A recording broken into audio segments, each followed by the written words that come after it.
السلام علیکم ورحمۃ اللہ وبرکاتہ۔ الحمدللہ والصلاة والسلام علی رسول اللہ۔ رب اشرح لی صدری ویسر لی امری واحلل عقدۃ من لسانی یفقہوا قولی۔ اللہم انفعنا بما علمتنا وعلمنا ما ينفعنا وزدنا علما۔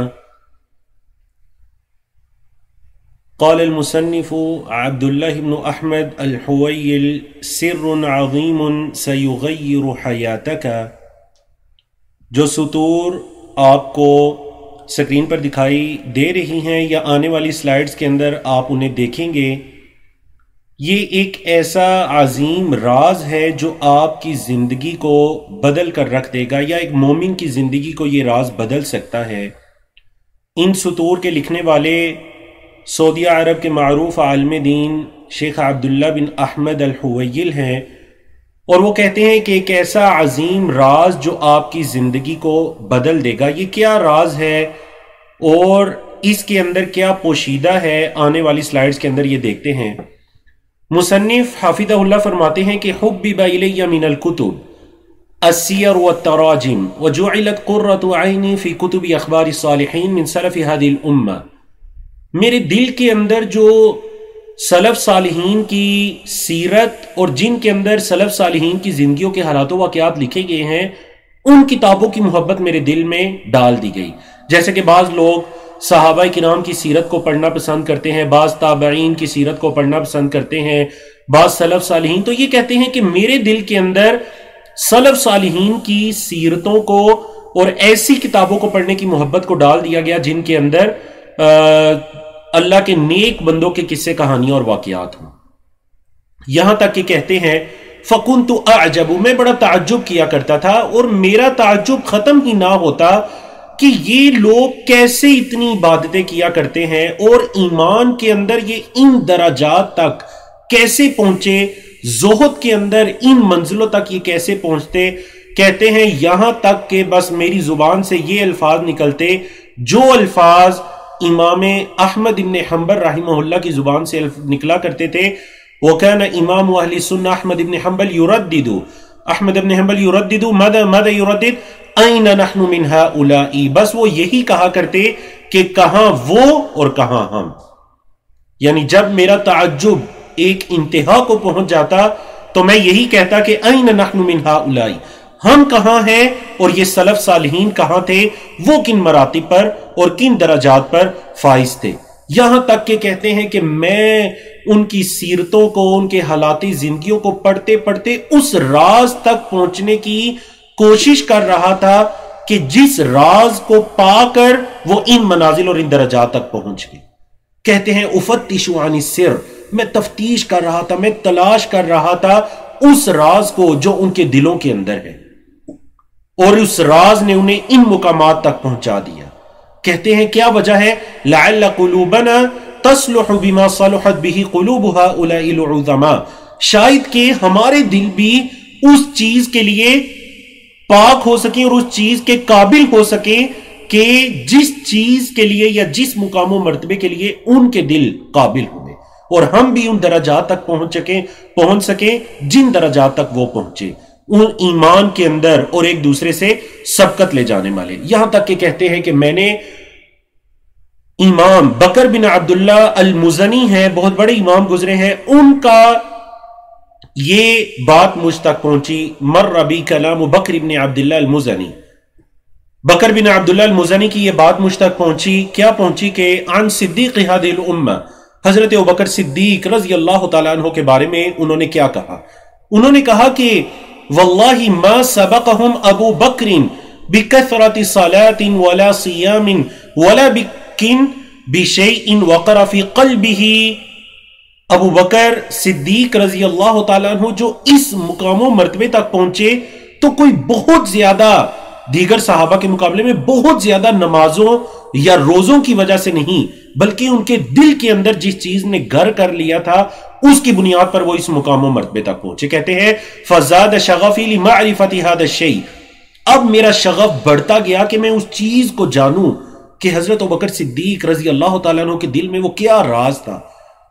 الذي وقر في قلبه ففاق به الامة، یہاں تک کہ وہ ساری امت سے فوقیت لے گئے. کیا ان کے دل کے اندر یہ راز تھا اور یہ سر تھا؟ کہتے ہیں ثم قرأت فی سیرت الامام مالک، یہاں تک کہ مصنف کہتے ہیں کہ میں نے امام مالک کی سیرت کو پڑھا، یہاں تک کہ امام مالک کے بارے میں مجھے عبداللہ بن مبارک جو گزرے ہیں، بہت بڑے امام محدث گزرے ہیں، ان کا یہ قول، اس چیز نے مجھے ایک جگہ پر روک دیا. کیا کہتے ہیں عبداللہ بن مبارک امام مالک کے بارے میں؟ کہتے ہیں کہ ما رأیت رجلا ارتفع مثل مالک بن انس، میں نے کوئی ایسا شخص نہیں دیکھا جو مقام و مرتبے میں مالک بن انس جیسا ہو.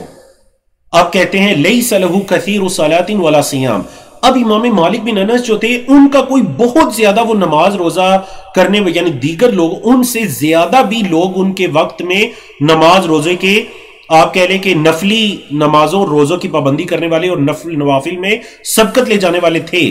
لیکن کیا ہے کہ امام مالک رحمہ اللہ کو اللہ رب العزت نے یہ درجہ عطا کیا. کہتے ہیں الا ان تکون لہ سریرہ، مجھے یہ پتا چلا، عبداللہ بن مبارک فرماتے ہیں کہ ضرور امام مالک کا کوئی ایسا پوشیدہ عمل ہے جس پوشیدہ عمل کی وجہ سے امام مالک کو یہ درجہ اللہ رب العزت نے عطا کیا اور اس مقام پر فائز کیا. یہاں تک کہ عبداللہ بن مبارک سے سوال کیا گیا، ابراہیم بن ادہم بہت بڑے اللہ کے نیک بزرگ گزرے ہیں، ان کے بارے میں سوال کیا گیا تو انہوں نے کہا کہ لہو فضل فی نفسہ، یہ جو ابراہیم بن ادہم ہے کوئی بہت بڑے محدث یا عالم تو نہیں تھے، لیکن اللہ کے نیک بندے تھے، یہ اپنی جان پر فضل کرنے والے تھے، مطلب ایسے اعمال کرنے والے تھے جو ان کی اپنی نفس کو فائدہ دینے والے ہیں. صاحب سرائر، یہ رازوں والے ہیں. کیا مطلب رازوں والے؟ مطلب ان کے ایسے اعمال تھے جو اللہ رب العزت کے علاوہ کوئی نہیں جانتا تھا.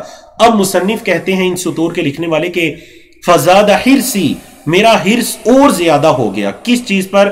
علی استبثاث سر القومی، کہ میں اس قوم کے اس راز کو جان سکوں، والسعی فی استکشاف مکنونہم، کہ میں اس راز کی تہ تک پہنچ سکوں کہ کس چیز نے ان صحابہ اور ان علماء کو ان مقاموں مرتبے پر فائز کیا.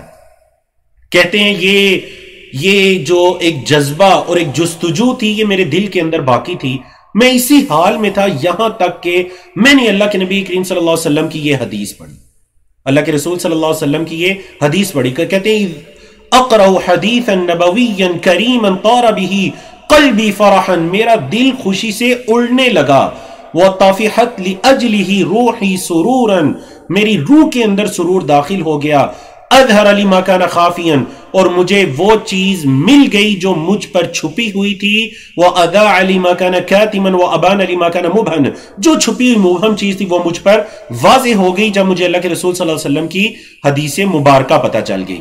تو اب سوال کرتے ہیں هل انت مستعد لمعرفت السر الذي سيغير حياتك، کیا آپ اس راز کو جاننے کے لیے تیار ہیں کہ جس راز نے ان کی زندگیوں کو بدل کر رکھ دیا؟ کیا آپ اس راز کو جاننے کے لیے، اس کی معرفت حاصل کرنے کے لیے آپ تیار ہیں؟ هل انت مستعد؟ تو جواب کیا ہے؟ اگر آپ تیار ہیں اس راز کو جاننے کے لیے جس راز نے ان علماء اور صالحین، سلف صالحین کو ان مقاموں مرتبوں پر فائز کر دیا، تو وہ کیا راز ہے؟ حدیث نبویہ کے مطابق اللہ کے رسول صلی اللہ علیہ وسلم فرماتے ہیں کہ صالح اول هذه الامه بالزهد والیقین ویہلک آخرها بالبخل والعمل. اللہ اکبر. اس امت کے جو اولین لوگ تھے، سلف صالحین، صحابہ، تابعین، ان کے بعد والے ائمہ تھے، وہ ان کی اصلاح کس چیز سے ہوئی تھی؟ ان کی اصلاح ہوئی دو چیزوں سے، زہد سے اور یقین سے. زہد اور یقین سے. اور اس امت کے جو آخری لوگ ہوں گے وہ ہلاک ہوں گے، ان کے اندر دو برائیاں پائی جائیں گی جن کی وجہ سے وہ ہلاک ہوں گے. وہ کون سی دو برائیاں ہیں؟ بالبخل والعمل، بخل سے اور عمل.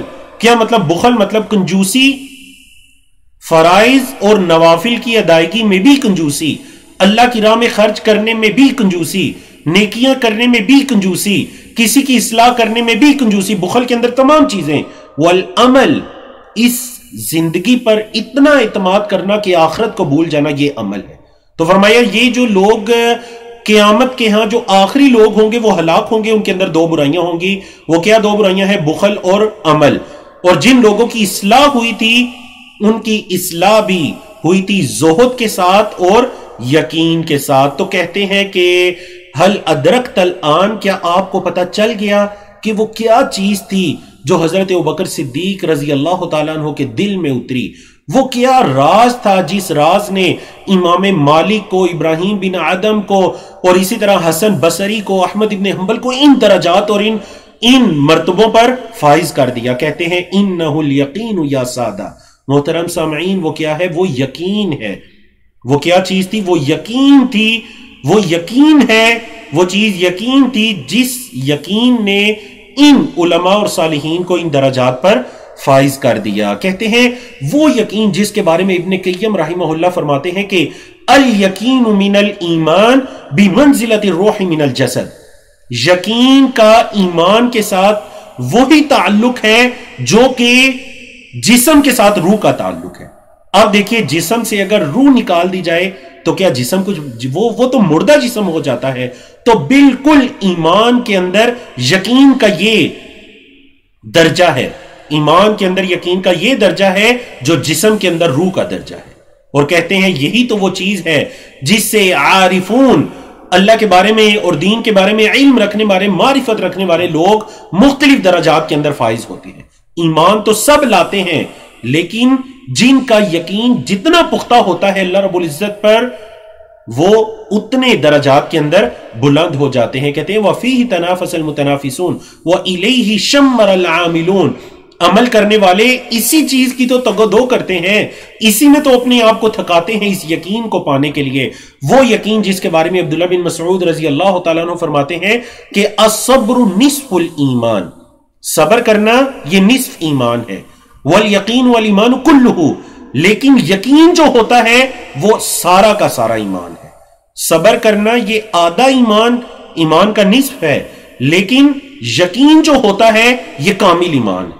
اللہ اکبر، کتنی عظیم بات. اب دیکھیں، مصنف رحمہ جو حافظہ اللہ ہے ان سطور کے لکھنے والے، وہ کہتے ہیں کہ اے عمروں کو ضائع کر دینے والوں، بہت زیادہ اعمال کے اندر ہم نے اپنے جسموں کو اعمال کے کرنے میں تھکا دیا، لیکن کیا ہوا کہ وہ جو اعمال تھے اور ہمارا ایمان تھا وہ یقین سے خالی تھا. نقصان کیا ہوا؟ فقل نفعها، ان اعمال کا نفع کم ہو گیا. وضعف اثرها، اور ان اعمال کا اثر ہمارے جسموں پر نہیں آیا، ان کا اثر بھی بڑا کمزور ہو گیا.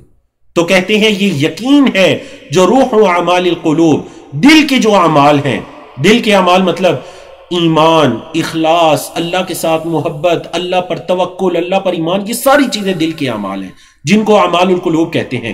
تو اعمال القلوب کی جو روح ہے، اس کا جو اساس اور اس کی جو بیسک ہے وہ کیا ہے؟ وہ یقین ہے. وَأَسَاسُ عِبَادَاتِ الْبَوَاطِنِ، جتنی بھی پوشیدہ عبادتیں ہیں ان کی جو اصل چیز ہے وہ کیا ہے؟ یقین. کہتے ہیں اسی وجہ سے تو سلف صالحین جو تھے، کان سلف یتعلمون ویحثون علی تعلمہ، وہ یقین کو سیکھا بھی کرتے اور یقین کو سیکھنے پر رغبت بھی دلایا کرتے تھے. خالد ابن معدان کہتے ہیں کہ تعلم الیقین کما تتعلم القرآن، جیسے تم قرآن سیکھتے ہو ایسے تم یقین کو سیکھو، حتی تعرفوہ، یہاں تک کہ تم یقین کو پہچان جاؤ. کہتے ہیں فإنی اتعلمہ، میں یقین کو بھی ایسے ہی سیکھتا ہوں. یقین اپنے دل کے اندر، ایمان کے اندر یقین کو پیدا کرنا، میں اس کو ایسے ہی سیکھتا ہوں جیسے تم لوگ قرآن کو سیکھتے ہو. اور اسی طرح سوال آپ سے اب آنے والی سلائیڈز کے اندر تقریباً 5-6 کے قریب سوالات کیے جائیں گے، اور پھر قرآن و حدیث کی روشنی میں، سلف صالحین کے کلام کی روشنی میں انہی سوالوں کا جواب دیا جائے گا. سب سے پہلا سوال ہے کہ هل تريد من حسناتك حتى لو قلت ان تکفر کبائرک وتمحو عظائمک، کہ آپ یہ چاہتے ہیں کہ آپ کی نیکیاں اگرچہ وہ تھوڑی ہی کیوں نہ ہوں، لیکن وہ نیکیاں آپ کے کبیرہ گناہوں کا کفارہ بن جائیں، اور آپ کے جو بڑے بڑے اعمال ہیں، برائیاں ہیں، ان کو دو ڈالیں آپ کی وہ نیکیاں، اگرچہ وہ تعداد میں تھوڑی ہی کیوں نہ ہوں. کیا آپ یہ چاہتے ہیں؟ اگر آپ یہ چاہتے ہیں کہ میری تھوڑی نیکیاں میرے کبیرہ گناہوں کا کفارہ بن جائیں، اس کے ذریعے میں اپنے گناہوں کو 2 ڈالوں، تو کیا کرنا پڑے گا؟ جواب ہے اذن تفقد یقینک، آپ یقین کو طلب کیجئے. اپنے دل کے اندر یقین کو پیدا کیجئے. جب آپ کے دل کے اندر یقین پیدا ہوگا تو اس کا کیا فائدہ ہوگا؟ اس کا فائدہ یہ ہوگا کہ یہ یقین آپ کی نیکیاں چاہے تھوڑی ہی کیوں نہ ہو آپ کے گناہوں کا کفارہ بن جائے.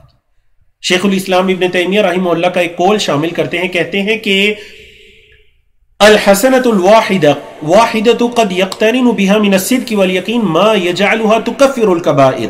کبھی کبھار ایک نیکی جب اس کے ساتھ صدق اور یقین مل جاتا ہے، یہ دو چیزیں نیکی کے ساتھ، اگرچہ وہ ایک نیکی ہے معمولی سی کوئی حقیر سی نیکی، اس کے ساتھ صدق اور یقین، یہ دونوں چیزیں مل جاتی ہیں تو کیا ہوتا ہے؟ ما یجعلها تکفر الکبائر. اس کے ذریعے اللہ رب العزت کبیرہ گناہوں کو معاف کر دیتے ہیں. یہ ایک نیکی کبیرہ گناہوں کے لیے کفارہ بن جاتی ہے. اب دیکھیں حضرت ابو ذر رضی اللہ تعالیٰ عنہ ہمیں ایک بہت ہی خوبصورت حقیقت سکھلاتے ہیں، اور وہ کیا ہے؟ فرماتے ہیں کہ وَلَمْ مِثْقَالُ ذَرَّةٍ مِّن بِرٍّ مِّن صَاحِبِ التَّقْوَى وَيَقِينٍ أَفْضَلُ وَأَرْجَحُ وَأَعْظَمُ مِنْ أَمْثَالِ الْجِبَالِ عِبَادَةً مِّنَ الْمُغْتَرِّينَ. ایک بندہ وہ ہے جو یقین والا ہے، تقوی والا ہے، اس کا ذرے کے برابر عمل، ذرے کے برابر اس کی نیکی زیادہ افضل ہے، زیادہ راجح ہے، زیادہ بڑی ہے. کس کے مقابلے میں؟ جو پہاڑوں جتنی نیکیاں کرنے والا ہے لیکن دھوکے میں پڑا ہوا ہے، اس کی عبادت کے اندر یقین نہیں ہے، تقوی نہیں ہے، اخلاص نہیں ہے، صدق نہیں ہے. تو یقین جانیے کہ یہ جو صدق و اخلاص اور یقین والا ہوتا ہے، اس کی ذرے برابر کی نیکی بھی اس کے پہاڑوں جتنی نیکیوں سے بڑی ہو جاتی ہے. اللہ اکبر. امام غزالی رحمہ اللہ اسی کو ان الفاظ میں کہتے ہیں کہ قلیلا من الیقین خیر من کثیر من العمل. بہت زیادہ عمل کرنا اس سے بہتر ہے کہ تھوڑا سا یقین ہو. تھوڑا سا یقین ہو تو انسان کا معمولی سا عمل بھی کیا ہوتا ہے؟ بہت زیادہ بلند ہو جاتا ہے. اب دیکھیے دوسرا پوائنٹ آتا ہے، وہ یہ ہے، پہلا پوائنٹ ہم نے کیا بیان کیا کہ آپ کی معمولی سے معمولی نیکی بھی، چھوٹی سے چھوٹی نیکی بھی، کوئی مستحب عمل، کوئی سنت، کوئی نفل، کوئی اللہ کی راہ میں خرچ، کوئی معمولی نیکی بھی آپ کے گناہوں کا کفارہ بن سکتی ہے اگر اس نیکی کے اندر صدق اور یقین پایا جا رہا ہے، سچائی اور یقین کے ساتھ اس کام کو کیا جائے. نمبر دو یہ ہے کہ هل دعوت اللہ کثیرا فلم تر بوادر اجابت ولم تشهد علامات القلوب قبول. آپ نے اللہ سے دعا کی، بہت زیادہ دعا کی، لیکن آپ نے دیکھا کہ نہ تو وہ دعا قبول ہو رہی ہے اور نہ ہی اس دعا کو قبول کیا جا رہا ہے جلدی جلدی. کیا وجہ ہے کہ دعاؤں کے اندر دعائیں تو کی جاتی ہیں لیکن وہ قبول نہیں ہوتی؟ وجہ کیا ہے؟ اذن تفقد یقینک. تو آپ کو چاہیے کہ آپ اپنے یقین کو طلب کریں. حضرت مصطفیٰ صلی اللہ علیہ وسلم فرماتے ہیں کہ ادعوا اللہ وانتم موقنون بالاجابہ. حدیث کے الفاظ ہے کہ صحیح حدیث جامع ترمذی کے اندر علامہ البانی نے بھی اس کو حسن کہا. کیا کہتے ہیں کہ تم اللہ سے دعا مانگو، ادعوا اللہ، اللہ سے دعا مانگو. کیسے مانگنی ہے؟ وانتم موقنون بالاجابہ، اس حال میں کہ تم اس کی قبولیت کا یقین رکھتے ہو. جب تم اس دعا کی قبولیت کا یقین رکھتے ہوگے تو اللہ رب العزت ضرور تمہاری دعاؤں کو قبول کرے گا. اب تیسرا نقطہ یہ آتا ہے کہ کیا زندگی کی مصیبتوں نے، پریشانیوں نے آپ کو تھکا دیا ہے؟ هل اتعبتك لواعج الدنيا وامدت فؤادك مصائب الحیات. زندگی کی مصیبتوں نے کیا آپ کو تنگ کر دیا ہے، آپ کو تھکا دیا ہے؟ تو آپ کو چاہیے اذن علاج چاہیے تو تفقد یقین کا، آپ کو یقین اپنے اندر پیدا کرنا پڑے گا. کہتے ہیں فالیقین سبب رئیس فی تہوین المصائب. مشکلوں کے لے جانے میں سب سے جو بڑا سبب ہے وہ کیا ہے؟ یقین. آزمائشوں کے کم ہونے میں، تخفیف میں سب سے بڑا جو سبب کیا ہے وہ ہے یقین. حدیث مبارکہ جامع ترمذی کی کہ اللہ کے رسول صلی اللہ علیہ وسلم اللہ سے یہ دعا کیا کرتے کہ اللہ ہمیں وہ یقین عطا کر، وَمِنَ الْيَقِينِ مَا تُهَوِّنُ بِهِ عَلَيْنَا مَصَائِبَ الدُّنْيَا. اللہ ہمیں ایسا یقین عطا کر کہ جس یقین کے ذریعے سے اللہ تو ہماری دنیا کی مصیبتوں کو کم کر دے. ہمیں ایسا یقین تو عطا کر.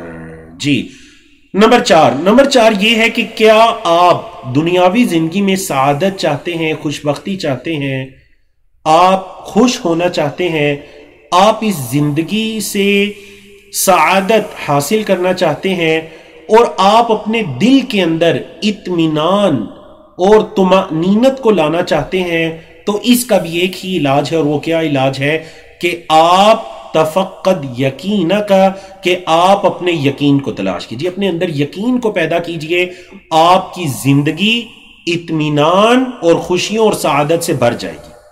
یہاں پر آپ کہہ لیجئے کہ یہ جو سلائیڈ آپ کو دکھائی دے رہی ہے، سلائیڈ کے اندر ایک بہت ہی خوبصورت واقعہ بیان کیا گیا جسے میں اپنے الفاظ کے اندر اس کا اختصار کرتا ہوں. وہ یہ ہے کہ ایک شخص بڑا فقیر ہے، جس کے پاس کوئی مال و دولت بھی نہیں ہے، زندگی کی آسائشیں بھی نہیں ہیں، فقیر انسان ہے یہ جو، اور اس کے ذمہ کچھ قرض بھی ہے، اس کے اور اس کے گھر والوں پر کچھ قرض بھی ہے.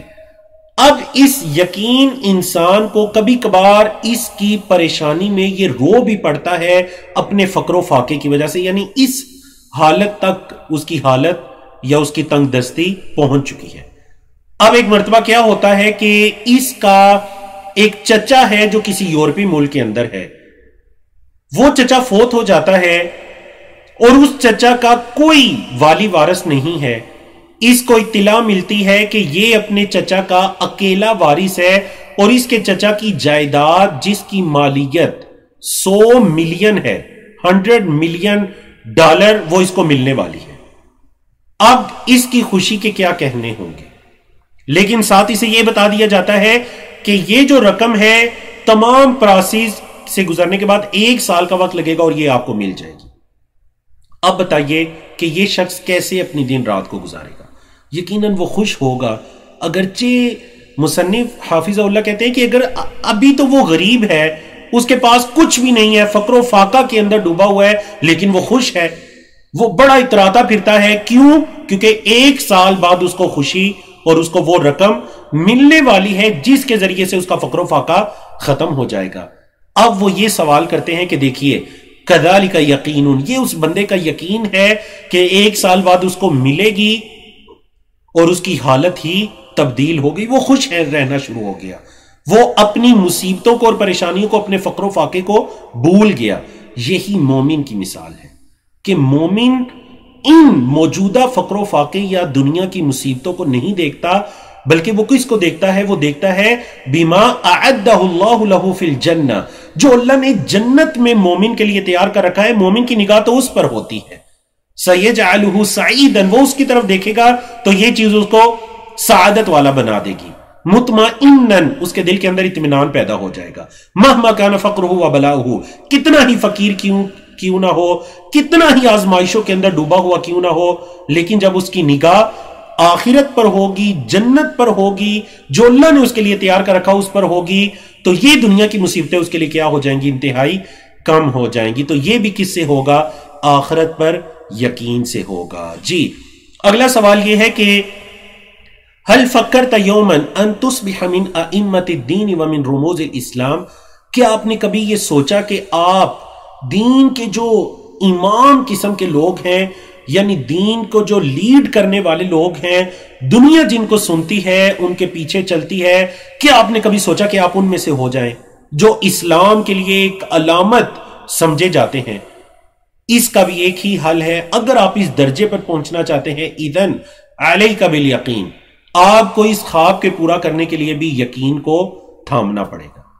جیسا کہ اللہ رب العزت نے قرآن مجید میں ارشاد فرمایا کہ وَجَعَلْنَا مِنْهُمْ أَئِمَّةً يَهْدُونَ بِأَمْرِنَا لَمَّا صَبَرُوا وَكَانُوا بِآيَاتِنَا يُوقِنُونَ، ہم نے ان میں آئمہ بنائے، رؤسا بنائے. وہ کیا کرتے تھے؟ وہ لوگوں کی رہنمائی کرتے تھے ہمارے حکم سے، انہوں نے صبر کیا اور وہ ہماری آیات میں یوقنون، یقین رکھنے والے تھے.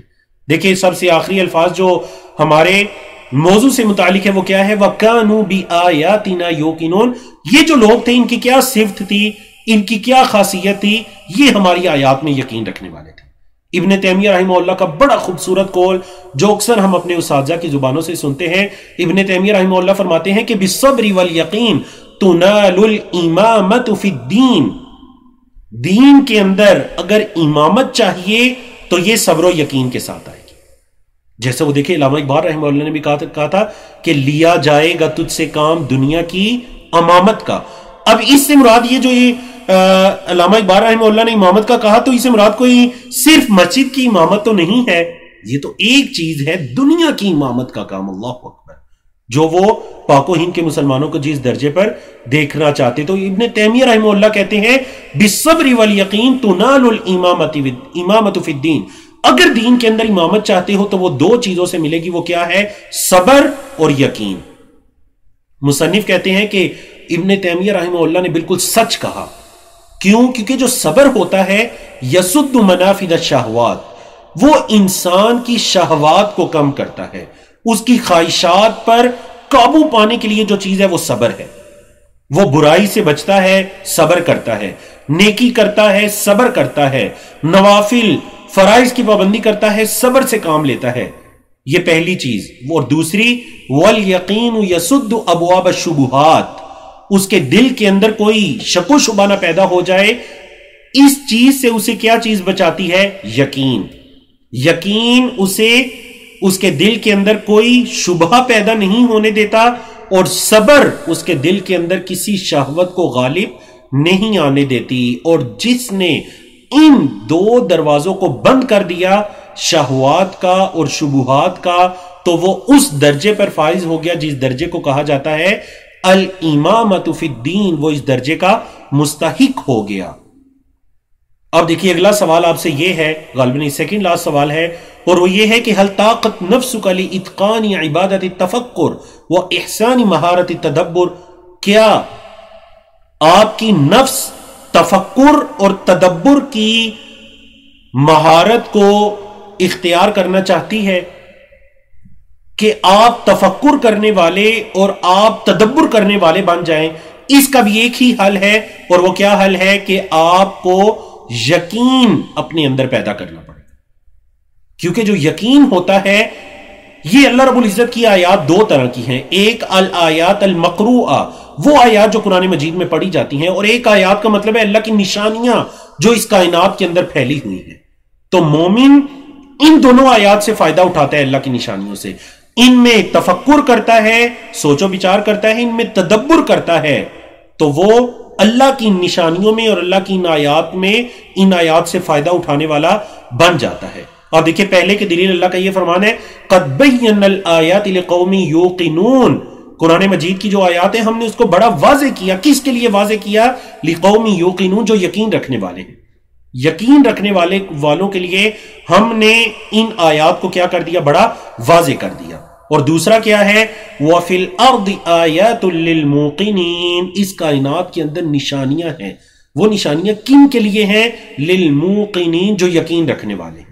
تو دیکھیے ہمارے موضوع, جو آج کا ہمارا موضوع یقین ہے, ایمان کے اندر یقین کا مقام و مرتبہ, تو ان آیات, دونوں آیات کے اندر اس کی طرف اشارہ گزرا. قد بینا الآیات لقوم یوقنون, یوقنون یقین رکھنے والی قوم کے لیے ہم نے ان آیات کو واضح کر دیا, قرآن کی آیات کو. اور اس زمین میں نشانیاں ہیں. وفی الارض آیات, اچھا یہ نشانیاں کس کے لیے ہیں؟ للموقنین, یقین رکھنے والوں کے لیے یہ نشانیاں ہیں. جی اس وجہ سے یہ جو یقین ہے, آپ کو اللہ رب العزت کی بہترین عبادت, جو اللہ رب العزت نے جو چیزیں آپ پر فرض کی ہیں, آپ کو اس عبادت کے کرنے پر اور بہترین عبادت کے کرنے پر آپ کی مدد کرے گا. جیسا کہ اللہ رب العزت نے فرمایا کہ وَمَنْ أَحْسَنُ مِنَ اللَّهِ حُكْمًا لِقَوْمٍ يُوقِنُونَ وَقَبْلَ ذَلِكَ وَبَعْدَهُ, اس کے بعد اور اس سے پہلے سب سے جو ضروری چیز وہ کیا ہے کہ الْيَقِينُ يُصَحِّحُ تَوْحِيدَكَ, یقین جو ہے یہ آپ کی توحید کی اصلاح کرے گا, آپ کی توحید کو درست کرے گا. یاد رکھیے کہ فَلَا تَوْحِيدَ إِلَّا بِهِ, یقین کے علاوہ کوئی توحید نہیں. اگر آپ یہ سمجھتے ہیں کہ میرے اندر توحید تو ہے لیکن یقین نہیں ہے, تو جان لیجئے آپ کے اندر توحید نہیں ہے. فلا توحید الا بہ, توحید تو ہوتی ہی یقین کے ساتھ ہے. اسی وجہ سے تو نبی کریم صلی اللہ علیہ وسلم نے بھی حضرت ابو ہریرہ رضی اللہ تعالیٰ عنہ سے یہ فرمایا تھا کہ آپ کو اس دیوار, اس باغ کے باہر جو کوئی ملے وہ یہ گواہی دیتا ہو کہ اللہ الہ الا اللہ, یہ توحید ہے. جو لا الہ الا اللہ کی گواہی دیتا ہو, شرط کیا ہے؟ مستیقناً بہا قلبہ، اس کا دل اس پر بڑا پختہ ہو. مستیقناً بہا قلبہ، فائل بن جائے گا، یہ اسم فائل کا فائل بنے گا قلبہ، اس کا جو دل ہے وہ اس پر یقین رکھتا ہے لا الہ الا اللہ پر. تو نبی کریم صلی اللہ علیہ وسلم نے حضرت ابو ہریرہ سے فرمایا کہ پھر آپ فبشرہ بالجنہ، تو آپ اسے جنت کی خوشخبری دیجیے. اللہ اکبر. تو توحید بھی یقین کے بغیر کوئی فائدہ نہیں دے سکتی. اللہ اکبر. بڑی عظیم حدیث صحیح مسلم کی. ہماری آج کی آخری سلائیڈ اور سب سے آخری چیز، اور وہ یہ کیا ہے کہ جو چیز آپ کی زندگیوں کو بدل سکتی ہے، آپ کی عبادات اگرچہ وہ تھوڑی ہی کیوں نہ ہو ان کو بڑا عظیم بنا سکتی ہے، جس کی آثار اور اس کے نتائج آپ لوگ اپنی عبادتوں میں بھی دیکھ سکتے ہیں، دعا کی قبولیت میں بھی دیکھ سکتے ہیں، دعا کے جلدی قبول ہونے میں دیکھ سکتے ہیں، ایک نیکی کے کرنے کے بعد دوسری نیکی کی توفیق ملنے پر دیکھ سکتے ہیں، اپنے دین دنیا کے معاملات میں برکت کے پر دیکھ سکتے ہیں، اطمینان، دل کے اندر اطمینان اور زندگی کے اندر کامیابی کی صورت میں دیکھ سکتے ہیں. تو وہ یقین کے علاوہ کوئی چیز نہیں ہے. فلا شیء کالیقین. جو یقین آپ کی زندگیوں کو بدل سکتا ہے، اس جیسی کوئی چیز آپ کی زندگیوں کو نہیں بدل سکتی. اس درس کی آخری حدیث کو لیتے ہیں کہ رسول اللہ صلی اللہ علیہ وسلم نے فرمایا فَلَمْ يُؤْتَ أَحَدٌ قَطُّ بَعْدَ الْيَقِينِ أَفْضَلْ مِنَ الْعَافِيَةِ. یاد رکھیے کہ یقین کے بعد جو سب سے قیمتی خزانہ کسی کو نہیں دیا گیا وہ کیا ہے؟ وہ کیا ہے کہ یقین کے بعد، یعنی اس سے بہترین خزانہ کسی کو نہیں دیا گیا، اور وہ کیا خزانہ ہے؟ وہ عافیت ہے. اس سے بہترین خزانہ کوئی نہیں ہو سکتا. پہلے کیا ہے؟ یقین، اور دوسرا کیا ہے؟ عافیت. تو اس وجہ سے پیغام کیا ہے؟ فَلْنُبَادِرْ لِتَعَلُّمِهِ. ہمیں یقین کے سیکھنے میں جلدی کرنی چاہیے. وَالتَّفَقُّ فِي مَعَانِيهِ. یقین کے معنی میں غور و فکر کرنا چاہیے. وَالسَّعْيُ لِتَحْقِيقِهِ. وَالسَّعْيِ لِتَحْقِيقِهِ. اس کے پورا کرنے میں ہمیں کوشش کرنی چاہیے. وَلْيَكُنْ شِعَارُنَا. اور ہمارا یہ شعار اور ہماری یہ علامت ہونی چاہیے، یہ شعر جو آنے والا آخری جس شعر کے ساتھ ہم اپنے درس کو اختتام کی طرف لے کر جا رہے ہیں، یہ شعر ہماری آنکھوں کے سامنے ہونا چاہیے. وہ کیا ہے؟ وَتَحْلُو حَيَاتِي بِالْيَقِينِ وَمُرُّهُ يَكُونُ إِذَا كَانَتْ بِغَيْرِ يَقِينِ. میری زندگی بڑی میٹھی ہے جب وہ یقین، اس کے اندر یقین ہو، اور میری زندگی انتہائی کڑوی ہے. وَمُرُّهُ. بڑی کڑوی ہے. کب کڑوی ہے؟ يَكُونُ إِذَا كَانَتْ بِغَيْرِ الْيَقِينِ. جب بغیر یقین کے ہوگی تو یہ بڑی کڑوی ہے، اور جب یقین کے ساتھ ہوگی تو یہ زندگی کتنی ہی میٹھی ہے. اقول قولی هذا استغفر الله لي ولكم ولسائر المسلمين من كل ذنب وصلى الله تعالى على نبينا محمد وعلى آله وصحبه أجمعين والحمد لله رب العالمين والسلام عليكم ورحمة الله وبركاته.